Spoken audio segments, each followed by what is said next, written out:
Assalamu alaikum wa rahmatullahi wa barakatuhu. Wannan shine ci gaban darussanmu da muke koya a cikin littafin Nurul Bayan.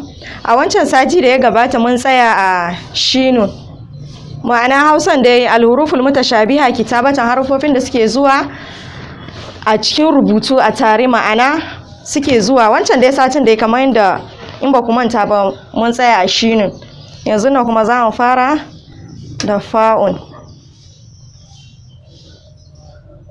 Fa'un da ƙafun bambancin shi kawai ɗigo ne.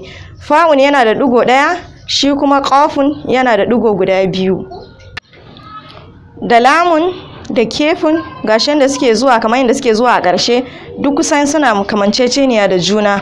Kamar yadda kuke gani dai gashi ta'un marbuɗa yadda yake zuwa a ƙarshe da kuma ha'un yadda yake zuwa, bambancin dai kawai ta'un marbuɗa ɗin yana da ɗigo. Ga hamza yanda yake zuwa shi ma a ƙarshe, sannan shi ma ga lamun yanda yake zuwa a ƙarshe, duk dai abu iri ɗaya ne dai rubutun gashi nan. Tunda dai mun ci al-huruful mutashabiha kitabatan, abinda ake nufi wanda suke zuwa dai a rubuce a tare, bambancin dai kalilan ne. Sannan nan ma gashi in mun kula ga ainun ga gainun, tunda ma a jere suke to nan ma gashi a rubucen ga su bambanci shine ɗigo. Sannan shi ma wannan ga ta'un da ha'un yadda suke zuwa dai a ƙarshen rubutu ne ga su haka. Sannan nan kuma nunun da zalun bambancin su ma dai kaɗan ne a tsakaninsu. Sannan nan kuma in kun kula fa'un da ghainun, kun ga a nan kamar rubutun dai ba iri ɗaya ne sosai ba, to abinda ake nuna kawai su ne ɗigo. Wannan na da ɗigo ɗaya, haka kazalika shi ma gainun yana da ɗigo ɗaya. Sannan nan kuma a wurin rubutun shine na suke daidai, wato da ainun da gainun bambancin shi ɗigo, yadda kuma suke zuwa a tsakiya nan kuma an nuna mana yadda ake suke zuwa a ƙarshe ne. Ka a ce nan ma a rubuta ainun da gainun, nan ma ga rubuta ainun da gainun, a'a nan ana nufin yadda yake zuwa a tsakiya ne, sannan nan kuma ana nufin yadda yake zuwa a ƙarshe ne. Sannan nan kuma hamza ne da ainun, in kun kula yanayin rubutun nasu su ma suna kamanceceniya da juna.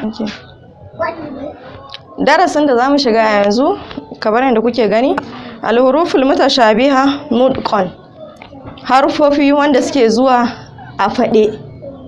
Tunda wancan karan mun yi kitabatan yadda yake zuwa a rubuce, wannan karan shine nan za mu yi wanda yake zuwa a faɗe.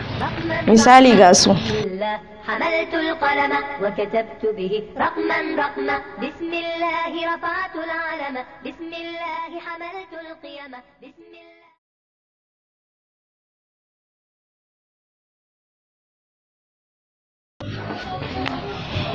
To masha Allah, kamar yadda kuke gani dai gashi ko da ka a faɗe gashi a furici kusan ɗaya ne, ko ka. Wannan kuma za, wannan kuma za. Wannan sai an danna harshe, shi kuma wannan za a saki harshe ne, za. Wannan kuma za. Sannan shi kuma wannan gashi shi ma sa sa sa sa. Wannan sai an danna shi ma harshe, wannan shi kuma za a saki harshe. Sannan sai ga wannan shi kuma zuwa zuwa, wannan kuma za.